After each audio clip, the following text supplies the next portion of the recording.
So hey guys, আপনাদেরকে একটা কথা বলবো বলে বলা হয় নাই। আপনাদের ভালোবাসা এবং সাপোর্টে ইউটিউবের টাকা দিয়ে আমাদের বাড়ি করা ডান। আর গাইস, আপনারা আরো বেশি বেশি ভালোবাসা দিবেন যে আমরা আরো অনেক দূরে এগিয়ে যেতে পারি। সুধীর ফুতান টিকটকার রাজমিস্ত্রি লইলে যা হয় আর কি, এনো কাম তুই এর টিকটক করে তোর বাহে করতে পারবো এরম বাড়ি।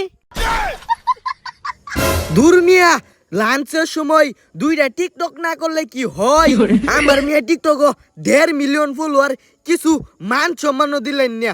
দূর মিয়া, টিক মেরে কাম কর, নাইতে বেতন কাটতে দেম। প্লিজ প্লিজ বেতন কাটেন না, যে এমনি গরিব শরীফ মানুষ, টাইবার বাড়ি না। আচ্ছা যা কাম কর ভারী বলে তাগর টিকটকার রাজমিস্ত্রি। হ্যাঁ, টিকটকার রাজমিস্ত্রি রে চিনলো না রে? সুধীর বাইরে এনতিকে মিলে মাইরা মাইরি আলবা।